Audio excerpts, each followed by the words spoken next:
A very warm welcome to Professor Sandel. This, I understand, is his second trip to India after 10 years. And very warm welcome to all our guests who have joined us today. I'm pleased to introduce to you Professor Michael J. Sandel, the Ann T. and Robert M. Bass Professor of Government at Harvard University. Professor Sandel has taught the famous Justice course at Harvard for over 2 decades. More than 15,000 students have taken the course, making it one of the most highly attended courses in Harvard's history.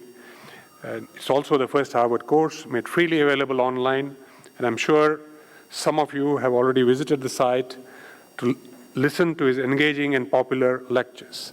I was just telling Professor Sandel before he came out that when I saw his series, after each episode, I would wish it didn't end and you didn't have to wait for the next one. Of course, today you have YouTube where you can go and look at all the series one after the other. His recent book, Justice, What's the Right Thing to Do, is an international bestseller and relates the big questions of philosophy to the most vexing issues of our time. His forthcoming book, What Money Can't Buy, The Moral Limits of Markets, will be published this April. Professor Sandel's work has been translated into 18 languages and been the subject of television series in the US, the UK, Japan, South Korea, Sweden, Brazil, and the Middle East, and now in India.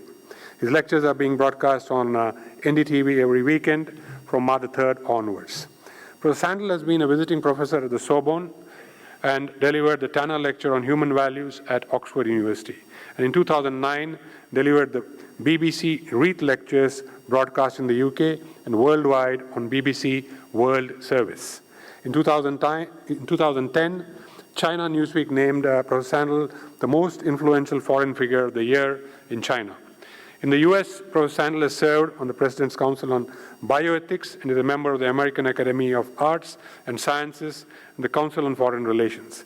A graduate of Brandeis University, Professor Sandel received his doctorate from Oxford University, where he was a Rhodes Scholar. Professor Sandel kindly agreed to the Infosys Science Foundation's request to extend his live classroom to India. He will deliver public talks in Bangalore, Mumbai, and Delhi within today and Wednesday. I know that his questions and his Socratic style will engage and maybe provoke, will make us think about the familiar in a new way, and we will walk out of here richer for this. Before I call Professor Sandel on stage, we have a video preview of what his lectures are about.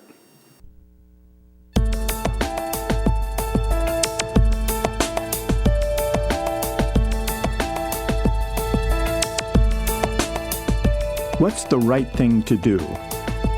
That's a question I've asked thousands of students at Harvard University in my class, Justice. Would it be just to torture the suspect to get the information? Do you think that a person with a bad parent owes them less? Is it all right to steal a drug that your child needs to survive?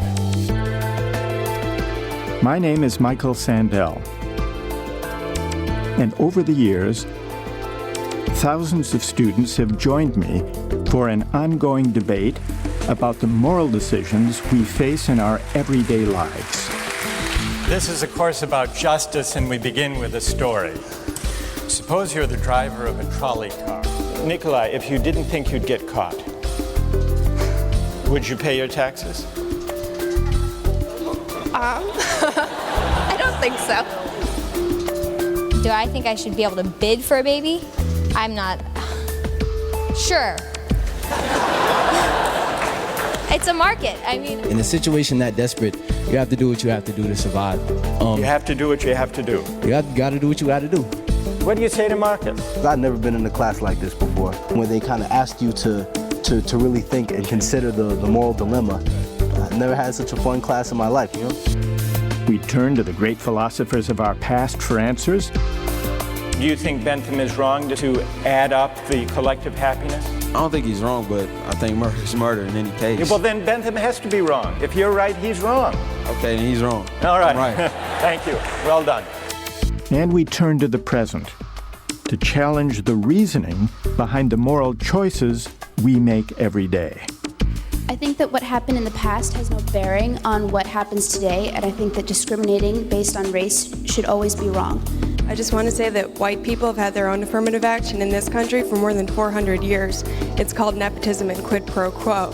So there's nothing wrong with correcting the injustice and discrimination that's been done to black people for 400 years. Even effort depends a lot on fortunate family circumstances for which we can claim no credit. Raise your hand, those of you here who are first in birth order. I am too, by the way. Mike, I noticed you raised your hand. Taking justice was really an eye-opening experience for me. Everything that you've thought of up to that point becomes questioned, becomes challenged. The purpose of sex is, one, for its procreative uses, and two, for a unifying purpose between a man and a woman. Your beliefs are your beliefs, and that's fine. But civil union is not marriage within the Catholic Church.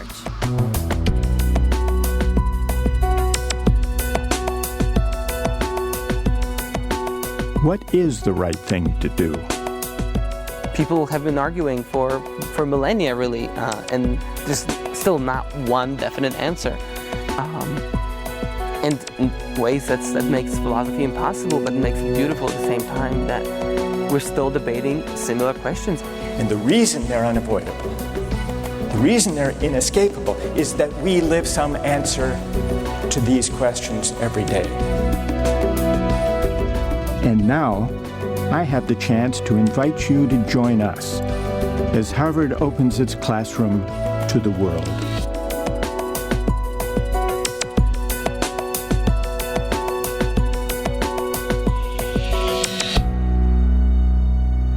Well, thank you, Mr. Kamath, for those generous words of welcome and introduction. It's a great honor and privilege to be here with you today to talk about questions of justice, equality, inequality, and the common good. These are questions that we are all in different ways debating in our societies. We wrestle with them every day, very often. When we look out on the political world, when we listen to the arguments that take place in parliaments, congresses, on the evening news, it's not a pretty picture. There's a lot of shouting. Very often what passes for political discourse consists of shouting matches as if people are talking past one another, posturing, not really listening. I think our politics could go better. We could lift up democratic discourse if we attended more directly to the big ideas, the big principles, the big questions of philosophy, moral questions, ethical questions that lie just beneath the surface of the arguments and the debates that we have. Now, that's not an easy thing to do because we live in diverse societies where people have strong and differing convictions, different moral and spiritual aspirations. And when they bring them all into the public realm, it often seems like a hopeless cacophony of conflicting voices. But democracy always involves a certain cacophony. It's not neat and tidy. And yet, the arguments that we have do have a certain shape. We can identify certain philosophical principles. And when we do, if we do, we can do a better job of respecting one another. And even if we don't come to agreement on every case, we can do a better job of learning from one another. Well, what might this kind of morally more engaged public discourse look like? What would it consist in? Well, something like the arguments and discussions and debates I have with my students. And that now, thanks to the internet, it's possible to have with students from different societies, different cultures around the globe. We launched as an experiment, as Mr. Kamath was saying. We filmed this class that I've been teaching for many years, and we decided to make it an experiment in free and open access. To put it online, the entire course, you can see it on YouTube, also on a website we created with discussion questions and other educational materials at www.justiceharvard.org. You can see it there. And now you can see it on Indian television, which is a great thrill for me because it's a chance to see how people respond. And when we launched this project, I had no idea how it would spread. It was just at the time when the internet, it's just a few years ago. But the internet can be a source of education, and not only education, but I hope ultimately of global public discourse where we can talk to one another. Now I'll come back to that at the end. But what I would like to do today is not really to give you a lecture, but to engage in a conversation about some hard philosophical questions. Not only abstract philosophical questions, but philosophical principles and ideals that connect with the way we live our lives and the way we contend with the big public questions we confront together. We have people with microphones so you can be heard. So are you ready to engage in this kind of conversation? Yes? How many here are students? Raise your hand. So here's the student section. Of the students, have you seen any of this already? Or is this the first time? How many have seen some of it? Not too many. And of others, not only students. Anybody? A handful of people. All right, so let's give it a try. I'd like to begin with a simple question, a hypothetical question. Suppose there is a store, a shop, that sells snow shovels at $10 a piece. Then, one day, there is a huge blizzard, a snowstorm, and everybody needs a shovel to dig out. So the shopkeeper sees an opportunity and decides to raise the price of the snow shovels from $10 to $20. Here's our first question. Let's see how many think this is fair and how many think it's unfair. How many say that raising the price of the snow shovels after the snowstorm is unfair? Raise your hand if you think so. And how many think it's fair? So the majority think it's fair by quite a sizable percentage. Now, let's hear some reasons. Let's start with those who are in the minority, although it's a sizable minority, I would say. Who can tell us why he or she thinks it's unfair?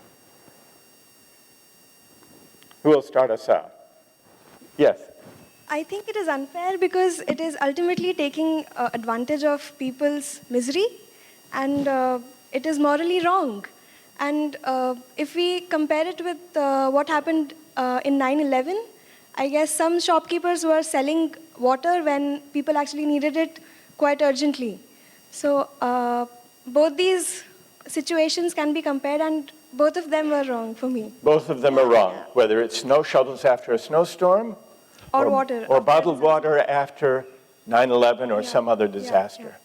Taking advantage of people's misery. Thank you, and tell us your name. Arundhati. Arundhati. Arundhati. Yeah. Thank you.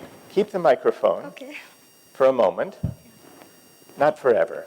Okay. But because I want now to hear from someone on the other side, someone who raised his or her hand saying it was fair. What would you say, someone, a volunteer, who thinks it's fair, how would you respond to Arundhati's argument? What would you say? Why do you disagree? Who will volunteer to reply? Sir, I think when the shovels are rare, they need to be given to people who need it more. I mean, for the where the utility of that one shovel is more. And that will be decided only if we have higher price.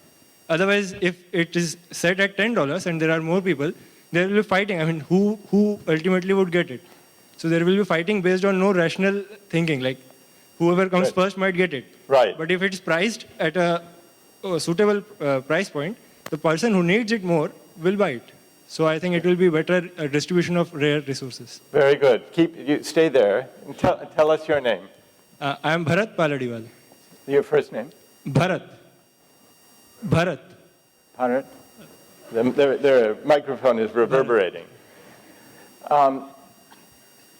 So here now, are you by any chance an economist? MBA student. You're an MBA student. That's pretty close. All right, so now we have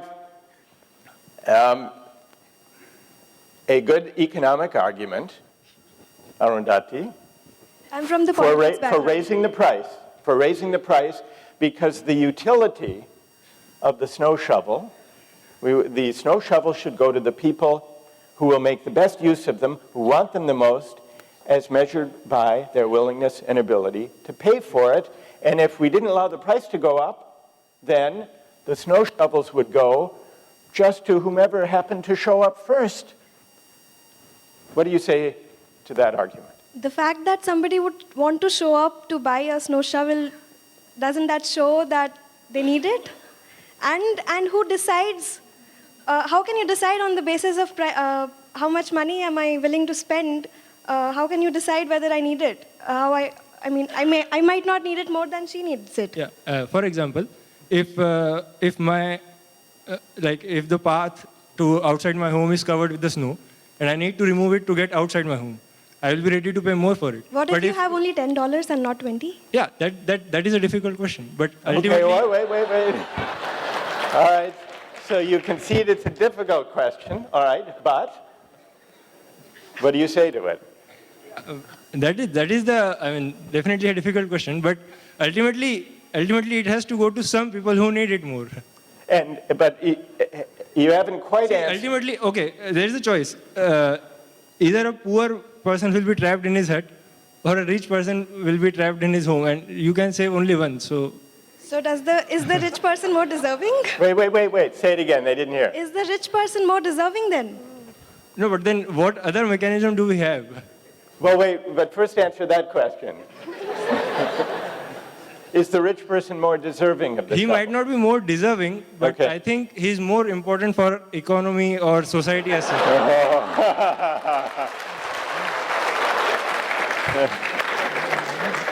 Spoken like a true economist or MBA student. Now, you think that the best use of the shovel will be made by the person willing to pay more for it? More probable, yes. And how do you answer Arundhati's point that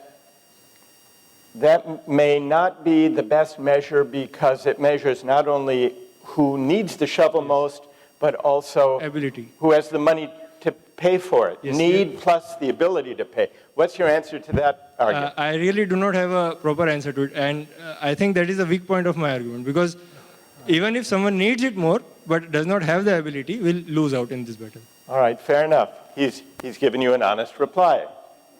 I appreciate that, yeah. Say it again. I appreciate that. Okay, all right. As an observation, when you asked how many people think it's fair to raise the prices, I know it's quite a general observation. A lot of suited and booted people raise their hands. All right. Okay. Well, I don't know that we could tell that so quickly, but maybe so. Now, what about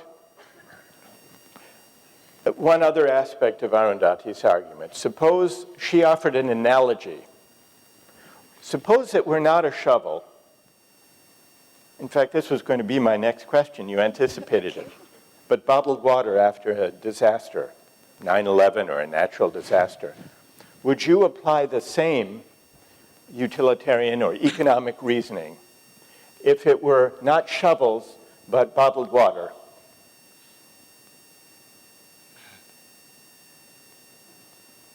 Actually, if we think rationally, I think we should apply the same logic. Yes? Yes. And would you say the same about medical care? But it's difficult to, as a human being, it's difficult to digest it. But if we think purely rationally, Yes. I think that should be the logic. Rationally, though. Rationally. Yes, rationally. Now, and you said something interesting just now. You said, as a human being, it's difficult Yes. to decide things like the bottled water case Yes. rationally. That means that what you consider to be rational is economic analysis based on utility and so on. Yes. And you associate that with reason, even though it's intention, you say maybe with a human response. Yes, sir. Do you think that's a big concession, Arundhati? When you said that raising the prices would actually decide who deserves it more and who needs it more, I would want to disagree, because I don't think the intention of the shopkeeper when he was raising the prices was that. It was primarily to make profit. I don't think he was actually Right, but in thinking about fairness, he conceded that it's not a matter of who deserves it more. He already accepted that point. So it's need, not desert, that is... Yes, sir. Right? Yes. All right, so, and it's interesting, now I think, rather than pushing him, you should welcome the concessions if you listen. He's made some concessions. It's not about who deserves it more. And the other concession is, in the water case, he distinguishes between what he thinks is rational, based on economic reasoning, and what he thinks humanly seems appropriate. Yes. So that's where I would go next. Well, let me make one follow-up question. Now, the water, that's harder for you. Yes. And what if it were after a natural disaster or an attack? What if it were medical care that we were allocating? Would you say the same? Same case, sir. Same as water. Yeah. And same as water, which means, according to economic rationality, you let the market allocate it. Yes. But you hesitate on a human level? Yes, sir. Yeah. So see, simply speaking, if I have to save, if someone has to save me versus, say, Mr. Ratan Tata versus Mr. Yes. K.V. Kamath, I think it will be much more rational to save Mr. Ratan Tata or Mr. K.V. Kamath rather than me. But I don't know if I am a human and if I see two people, whether I will be able to distinguish them. All right, let me ask you one other question. Do you think to be human is to reject or at least worry about the application of economic reasoning to everything? I'm not sure. Okay, fair enough. Thanks to both of you for getting us started really in a wonderful way. They were terrific. Now, what this exchange has brought out are two competing ways of thinking about justice. One of them is based on, well, familiar economic reasoning, which was expressed very well. And that economic reasoning, in turn, is based on a utilitarian theory of justice. The utilitarian theory of justice says the right thing to do, the right way to organize society, is to promote the greatest happiness for the greatest number of people. And so the idea of who needs the shovel most really is another way of saying what use of the shovel will produce the highest utility or overall happiness. That's the utilitarian way of thinking about justice, and it's a very powerful and influential theory of justice, and it's very powerfully present in economic arguments and arguments for markets, because one of the arguments for the use of markets in any given case is that markets will allocate goods to those who need them most or will put them to the best use as defined by the ability and willingness to pay. And then there's a challenge that we've heard to that way of thinking about the allocation of goods that points out there may be a difference between utility and who deserves something. That much actually emerged in common in the exchange. And further, there's the suggestion that the just allocation of goods may be different from one based on maximizing utility. And finally, if I heard the argument correctly, there seemed to be the suggestion that economic reasoning may sometimes mislead because it measures two things, not one. It measures not only the willingness, but also the ability to pay, and that ability varies according to who has the most money.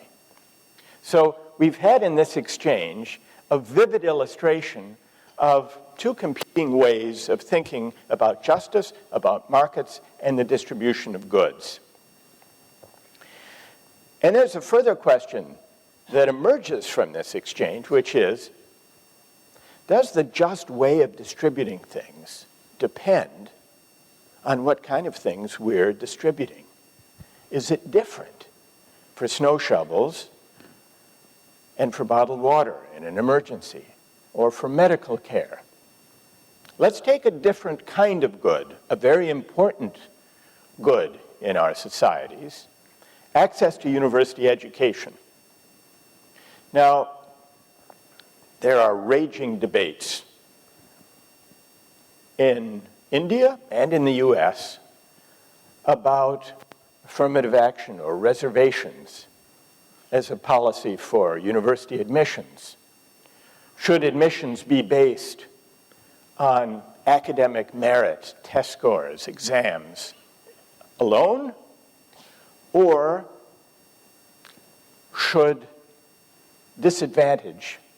there be a preference given to those who have been disadvantaged historically? That's a raging debate. We're all familiar with it.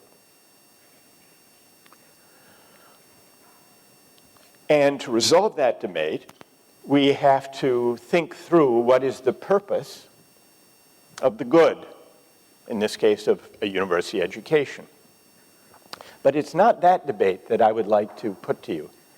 It's a third principle of distribution that we could use for university admissions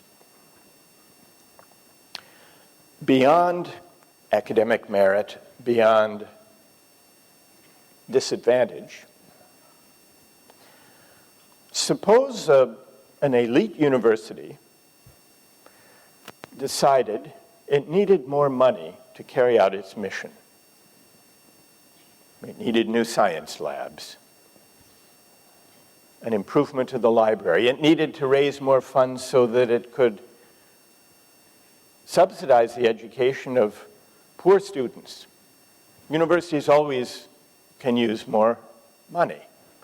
So they decided, we will set aside 10% of the seats, 10% of the places, and we will auction them off to the highest bidder. So that if there is a student who applies, who has a parent willing to donate a large amount of money to the university, not a bribe to the admissions officer, but to be used by the university to advance its mission. What about that idea? would that be fair or unfair to auction off, let's say 10% of the seats in, well, at my university, let's say. Suppose Harvard decided to auction off 10% of its seats. How many think that would be fair? How many unfair? Let's see. Raise your hand if you think that would be fair. Reasonable, legitimate? Oh, a sizable number. And how many disagree? How many find that objectionable? Well, by my rough count, it's almost evenly divided. Although I noticed that a lot of people didn't vote.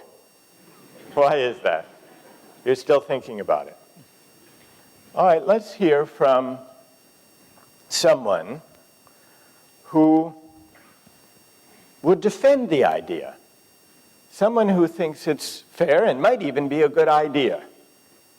Who will tell us why you voted that way? Why you would be in favor of this? Who's willing to offer a reason? In the back, yes. The woman in the green. I think it's fair because there might be many students who wouldn't have got admission in the university because of their academic merit. But if the university is auctioning this 10%, because of this, they might get a chance to get admission into the university and they might even be deserving. You mean the children of the wealthy? No, not the children of the wealthy, the children who are willing to pay. Not necessarily, there might be children who didn't get admission due to their academic performance, but they are wealthy enough or they have the ability to pay.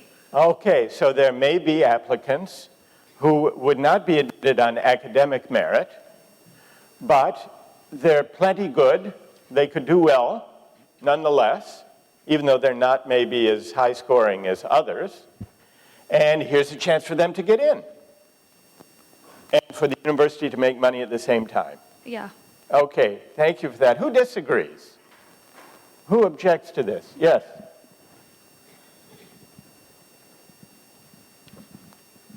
There are two reasons why I disagree. The first is, the basis of your argument is, university is getting money, which university would be using for other good causes. Right. So people who have passed out from this university, the alumni, if they feel that university should do something for the society, there is no linkage between, they should buy a seat for their kid.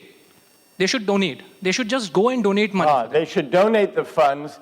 They shouldn't buy a place for their child. And secondly, if we are coming up with a 10% or 15% or any X% of donation, we are propagating this donation system in a family where they cannot afford the 10%, but they can afford an 8% or 6%. So for the rest 2 or 4%, they'll be pushing them hard. By pushing them hard, do you mean some people will be excluded who would otherwise be admitted when you admit the... Yes? And apart from that, even the families would be pushing themselves hard for that donation-based seat if they are not able to get the academic seat. Well, they'll be pushing hard to get the donation seat. I guess that's a good term for it. The bought place, rather than the academic merit place. They'll be pushing themselves hard. What do you mean? The students who are admitted to a bought place will try hard to show that they belong? No. No. So how are they pushing themselves? It's the other way around. Taking loan, yes, that's what I want to put. If I'm not able to get into the 90% of the seats, right, I'll try and get into that 10% of the seats. Yes. And my ability is not there to get into the 10% seats, so I'll go for loans or something which is not in my present purview. I see. All right, good. Thank you. Who else objects? Are there any other grounds for objecting? What I feel is that just because bribery is illegal, this donation system is just to go around and do something lawfully, which is basically prohibited by law. So you see this admissions policy as a kind of bribe? Yes, I do. Even though the money does not go into the pocket of the official at the university, It goes into the endowment of the university to support the libraries and the laboratories and so on. It's still a bribe. I agree, but as he said, it's basically you're donating seats. Right? You're buying a seat. You're buying a place. Right, but for your other child. Students who have worked so hard, they will get in. But some students who might have, left out because of 1%, 1 mark, Right. how will they feel? Just because they do not have enough money to buy a seat, Okay. a person who has enough money can go in. Yeah. And what effect will it put on the students? This will obviously discourage them because people who have money, they'll think, okay, I don't need to study hard. I can pay, I can get in. Right. Wouldn't right. this lead to inequality in society? And demoralize the students Yes. from working hard because they say, well, some just have wealthy parents and they buy a place. Right. And how will they feel, those who are not admitted because of this scheme? Right. Well, I think I know how they'd feel. They'd feel disappointed. But the question is, would that disappointment reflect an injustice? Students who don't get in now on academic merit feel disappointed. But it's a further question whether that disappointment reflects an injustice or not. Who would defend the scheme? Do we have another defender of the scheme who can reply to the arguments that we've heard? As far as the donating of the seats goes, there will be, from the other side of the view, there will be few people who cannot afford that education had it been not subsidized. If the university actually decides to go fully merit-based, then it would have to raise its fee to actually build those science labs and run that library. Okay. So for those people who are not able to afford, though they have the merit, yes, that's a real possibility. That'll be a real injustice for them, thinking that probably their family this time cannot back them up. Right. So that leads you to, but that leads you nonetheless to support this scheme. You're in favor of it or against it? I'm in favor of it. You're in favor of it on the grounds that the money from the wealthy parents will be used to improve the university for everyone. Exactly. The rest of the 85%, the majority is still getting benefited. So here again is a kind of utilitarian argument. It will make the university, do I have it right, better off for everyone else who gets in. Now, what about the disutility, the unhappiness of the students who on academic merit would have been admitted but are not now that some seats are sold? What about their disutility, their unhappiness, their disappointment? What do you say to them? They might say, while you're thinking, they might say, well, I'm happy this university now has a new library and science lab and maybe even a swimming pool. Too bad I can't go because even though I had higher test scores than the ones who were admitted, they got a place instead of me. What do you say to that person? But again, like I said, the majority, 85%, will be benefited. No, but what do you say? Suppose I'm that candidate. I lose out. I have good scores, but not great, not at the top. And so I lose out when some seats are sold. Talk to me. I say, this seems unjust to me. What do you say to me? How do you explain it to me? Use the same reason. I concede that point, but from a university's point of view, I concede it's injustice for you. Those 15% will be unhappy. You cannot satisfy everyone and be okay with that. Now, are you saying that I'm unhappy? Yes, of course I'm unhappy. That's obvious. And it's injustice. You agree that it's an injustice? For you. Ah, that's interesting. It's an injustice for me. But it's just for the rest 85%. Does justice work that way? That it's an interesting question. That it may be unjust for me, but it's just for everybody else, so that's life. That's good, thanks. Yes, what do you say?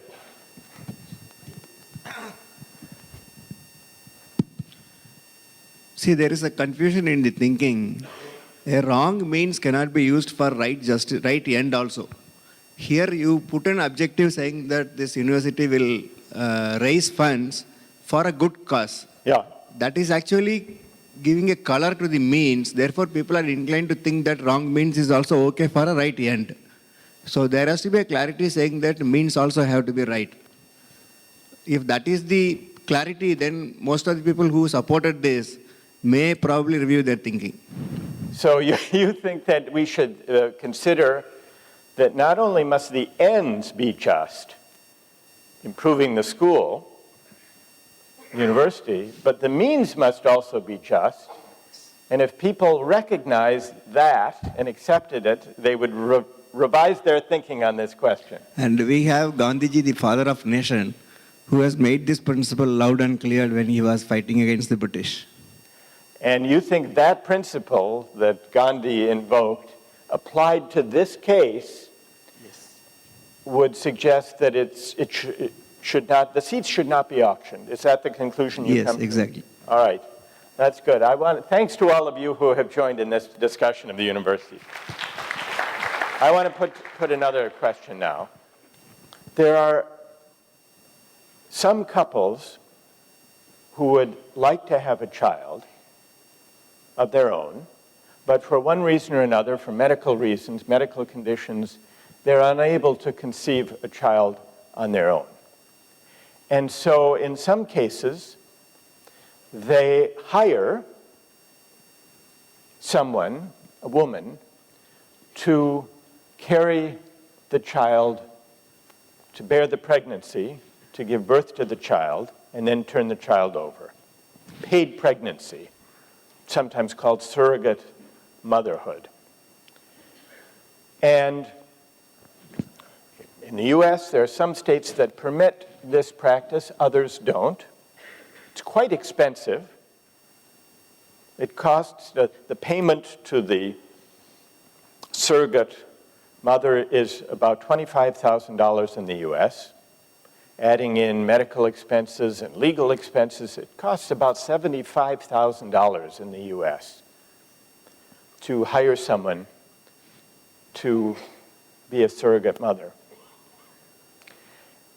Recently, India legalized surrogate motherhood, paid pregnancy, to create job opportunities for some Indian women. And as a result, some couples from Western countries and elsewhere come and hire Indian women to bear their pregnancies for them.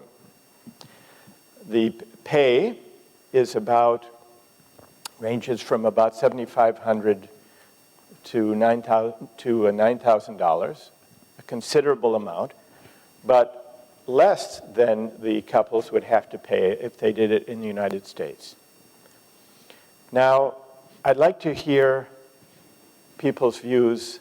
Let's take a poll, people's views, about whether you find paid pregnancy morally objectionable or morally permissible. How many find paid pregnancy of the kind I've just described morally objectionable? Raise your hands. And how many don't? How many find it, okay, morally permissible? All right, here a clear majority. So let's start in this case with someone in the minority. Those of you who find it objectionable, why? Yes? Go ahead. Why wouldn't the parents adopt a child instead of opting for this option? All right, fair enough. They could adopt if they wanted to, but presumably they want a child who's genetically linked to them. So they fertilize, they create through a fertility clinic, they bring egg and sperm together, create an embryo which is implanted in the hired surrogate. They want a genetically related child. That's the primary reason. Going through motherhood, I mean, you cannot make a business model out of, motherhood, because after all, a woman goes through a lot, and it's, it does wear them down. So, in some way or the other. So I don't feel that it's the right thing. Okay, You don't think that we should make a business model out of motherhood. That puts it very vividly. What do you say? Stand up.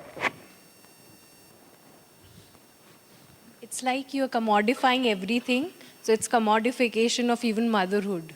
It's the commodification of everything, including motherhood. And why is that objectionable? That's because it would not be out of free will that one would indulge in, but mainly because of economic restraints.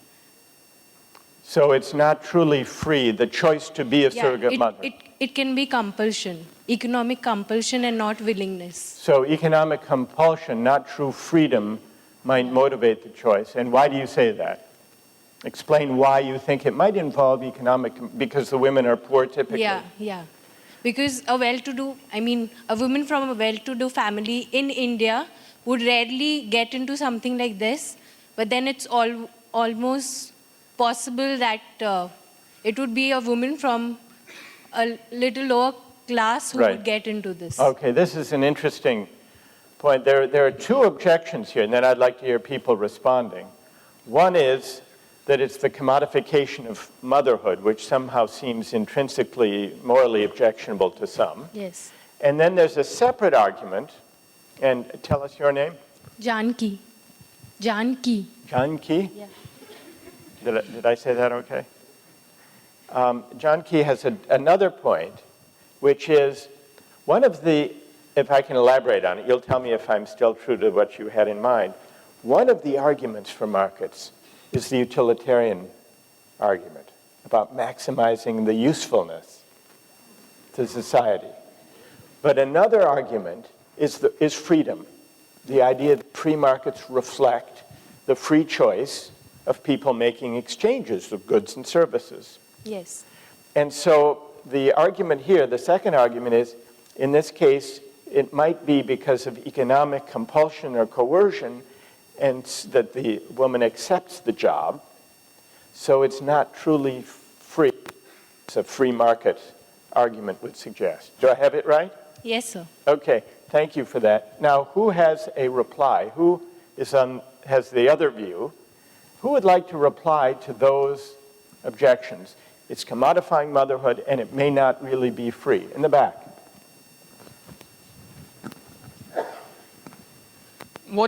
What if the lady agrees to have the surrogate child?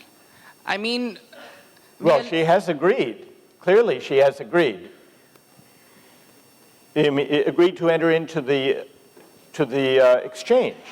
Then I think it is possibly a good solution for the people who are actually trying to go for surrogation, because, it's altogether a wish together for them to have a child. And if they think that this is the correct means to go for it, it is correct. If both parties agree, yeah, the couple who want a genetically related child, and the woman, though she may be poor, this is her best opportunity, she may feel, to make a substantial amount of money. Therefore, it's fair. It's a correct choice. Okay. How would you reply? You still have the microphone? Okay. Stand up and give your reply. Both of them agree on that. Both of them agree on that. That is not the issue. But both parties agree. Yes. But on what reasons does that women agree to would need to be looked at?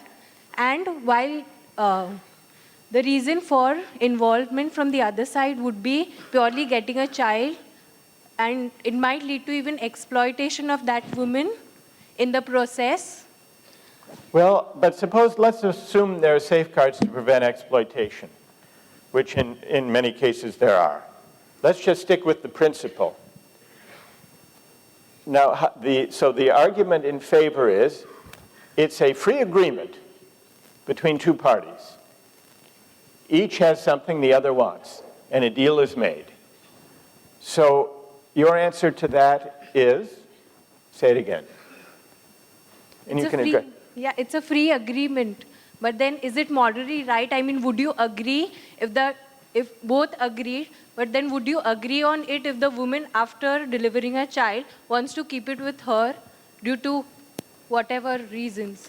So suppose she changes her mind when she gives and say, actually, Yeah. I have an attachment to this child, I want to keep it. Yes. Okay, what about that? See. Then what would you do in that case? The first case is she has got into the agreement before agreeing that she would not keep the child and give it to the parents. Correct. And I believe that, it is the wish of the other parents to have a child. We are living in a free democratic society where gay, lesbian relationships are being accepted. So why not surrogation? My question is this. Because it involves a lot of other things. You are only keeping one point in your mind that, what about that particular lady? But I'm saying this thing, if she is agreeing to the point that, she'll donate her child to the parents who are willing to have. Isn't it increasing, the entire surrogacy business as a whole? It's again coming to that. Say it again. It increases. Yes. It's bringing surrogacy as a business. Yes. Wherein it involves money, market, right, and commodification of children again. So the argument here is that turning motherhood into a business is objectionable. You don't think so? No, I don't think so. All right. What do you say? Yes. Yes. Okay, firstly, I don't really agree about turning motherhood into business, because motherhood is not just about carrying the kid. It's a lot other things. So you would probably say that motherhood actually starts even at the point of delivery. All right.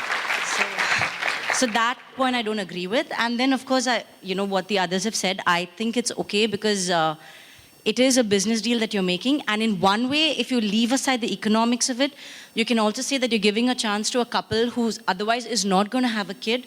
You're giving them a chance. This is their only chance at having a kid. So they can adopt. And no, because we've already agreed that they want someone who's genetically related to them. Well, so we haven't agreed that interest in having a genetically related child and therefore not adopting is morally weighty. So we're still debating that issue. No, but for a person who wants a kid who's genetically related to them and who's not looking at adoption for whatever reason, this is their only chance to have a kid.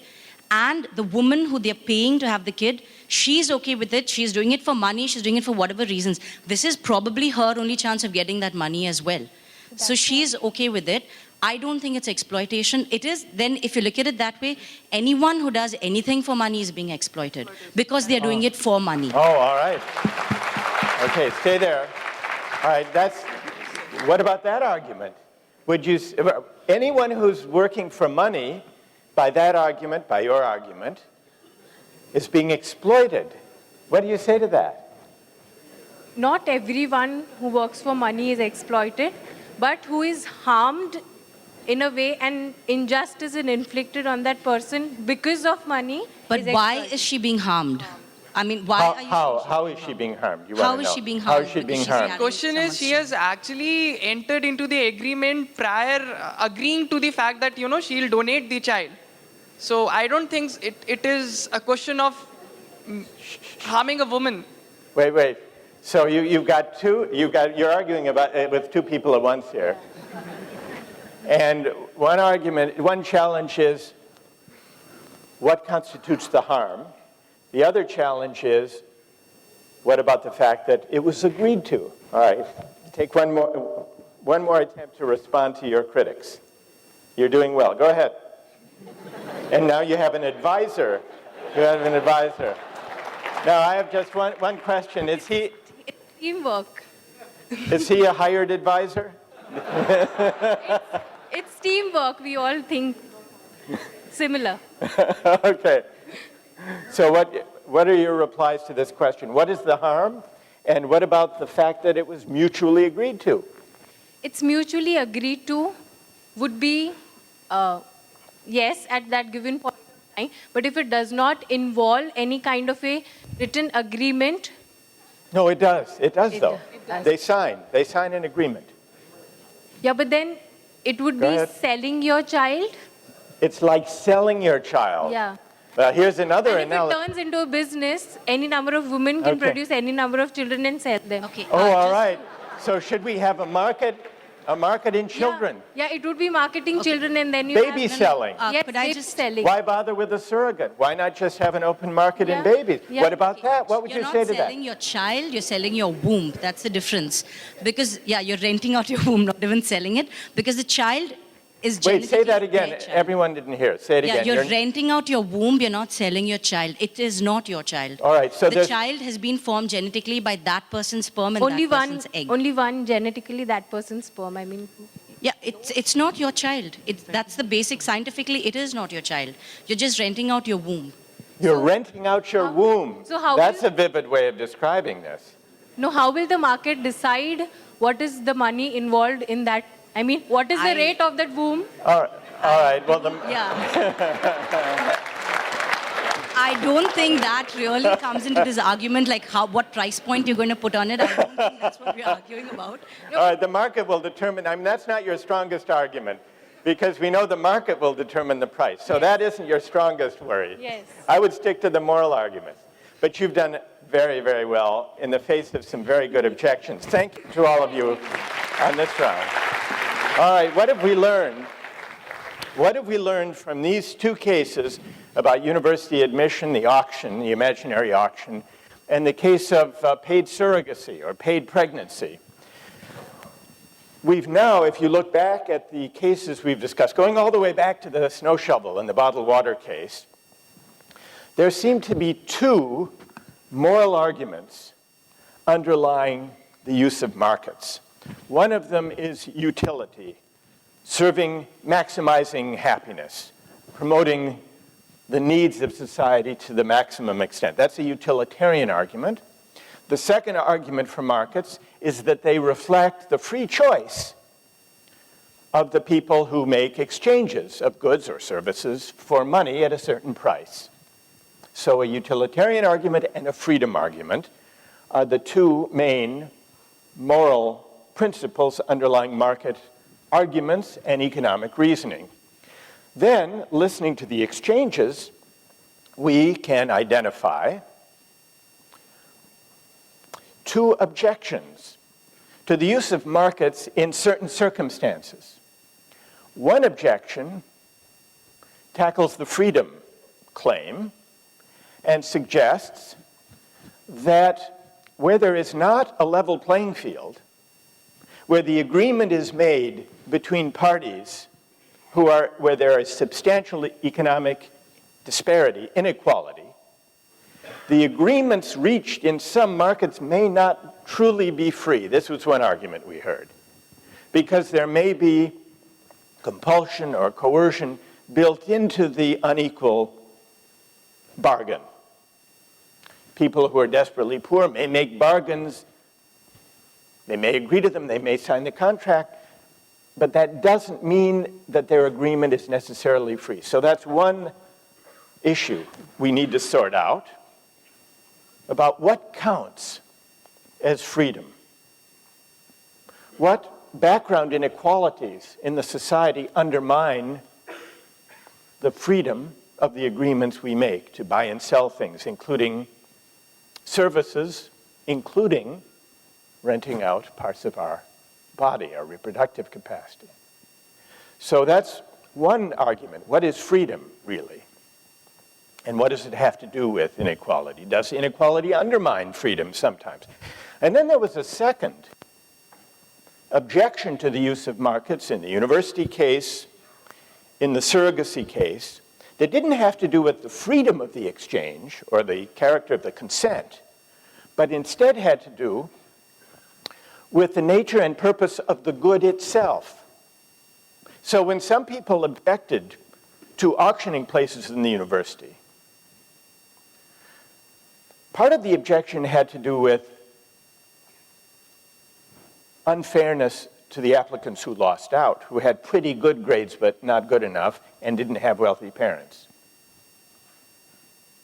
But another part of the objection seemed to be,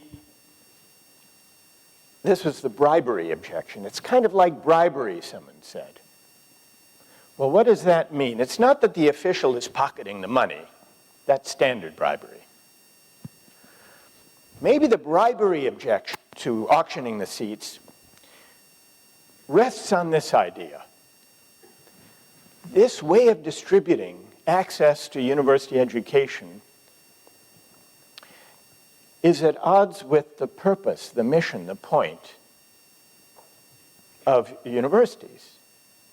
Universities are there to promote academic, scholarly, and scientific excellence, and maybe also to contribute leadership to a diverse society. This would be an argument for reservations.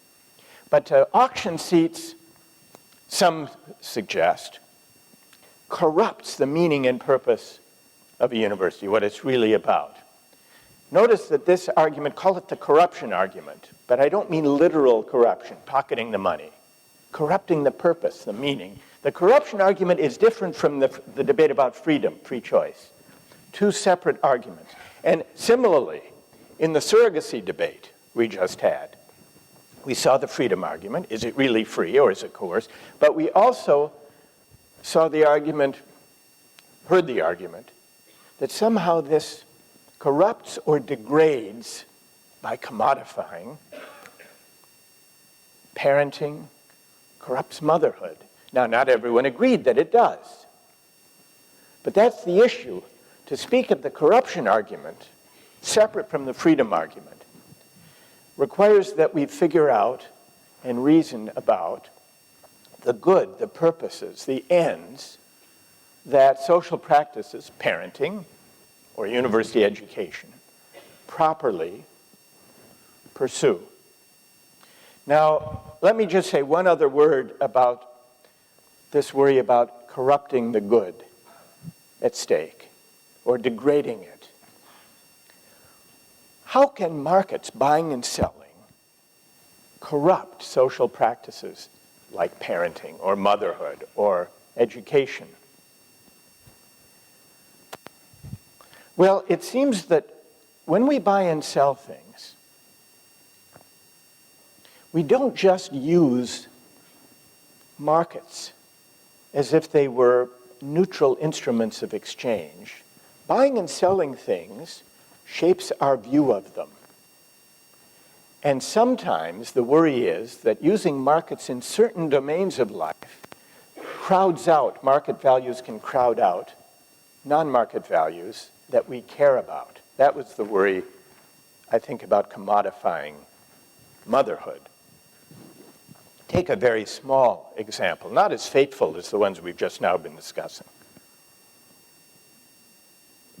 A friend of mine would pay his children $1 for each thank you note they wrote when they got a gift or when they were taken out to dinner. Young children.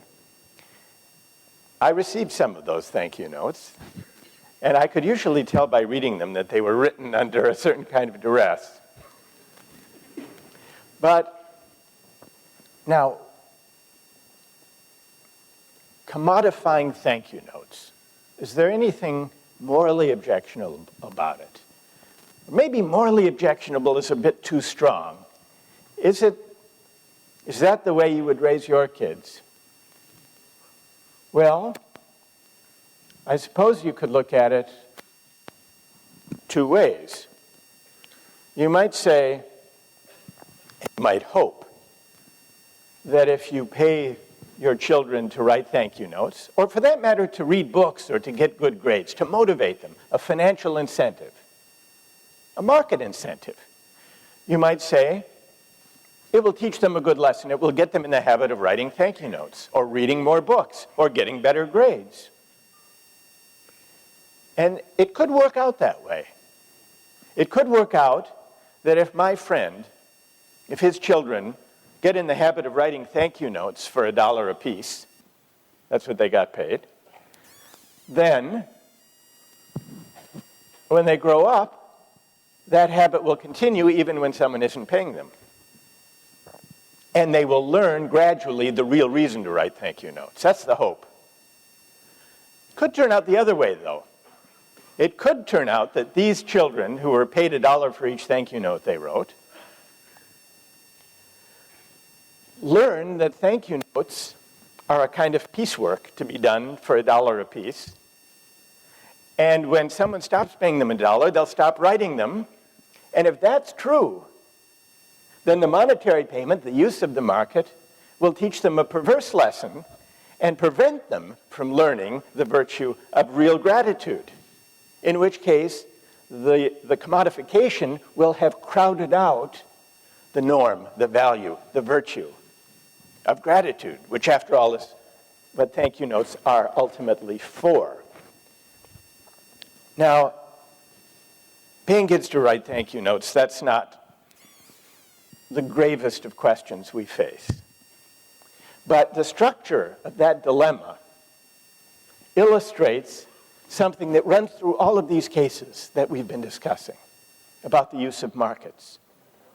In each case, we find ourselves asking not only about fairness, not only about whether it involves a truly free choice. We really also, I think, are worried about whether the introduction of market values in a given area, whether it's education or parenting or thank you notes, will have the effect of crowding out or eroding non-market norms worth preserving. Now, we haven't come up with a simple rule or principle that we can apply to decide every controversial case about when to use markets and when not to use markets, about when inequality undermines free exchange and when it doesn't. But what we have found in this, I think, quite remarkable debate, each time on both sides we had such articulate spokespersons for the various positions, listening to these debates and stepping back from them, it's possible to notice that there is a certain shape, at least, to the arguments. And we can identify the principles that are at stake. And what that enables us to conclude is that in order to decide how to allocate the good things in life, because that's really what we argue about most of the time in public life, how to allocate, on what principle to allocate the good things in life, and when are markets good instruments for allocating goods, and when are they not? To answer that question, we have to reason together, and sometimes argue together, case by case, about the meaning of the goods, about the norms that should govern them, which is to say, we have to engage, even when we're using economic reasoning, we have to engage in reasoning together about ethics and justice. We can't avoid it.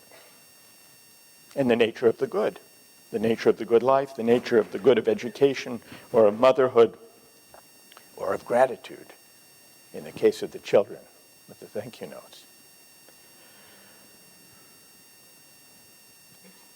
This is, I suggested when I began that our public life, our public discourse would go better if instead of shouting past one another, we engaged more directly with the big moral principles and the conceptions of freedom and of justice, of equality and inequality, and the good life that underlie the arguments we have all the time in our personal lives and in our public life. Not because doing so will lead to agreement on every issue. It won't. But it would lead, and we've seen today that it can lead, to a better kind of public discourse where we engage with one another at the level of principle, where we look and get in the habit of listening for the moral principles behind the views of people with whom we may disagree. It's about developing habits of reasoned argument on the basis of mutual respect, on the basis of principle. And it's about learning to listen, not always to agree, but to listen to one's interlocutor. And I think that can make for a better democratic citizenship.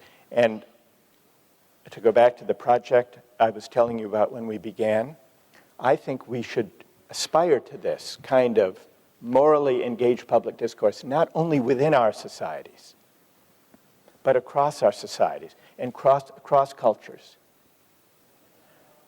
And what new technology and online learning enables us to do, if we seize the opportunity, it enables us to carry on this kind of moral argument, reasoning together in public about things that matter globally, to begin to create a global public discourse that can inform and enrich the arguments, the discussions, and conversations we have about important things within our own society.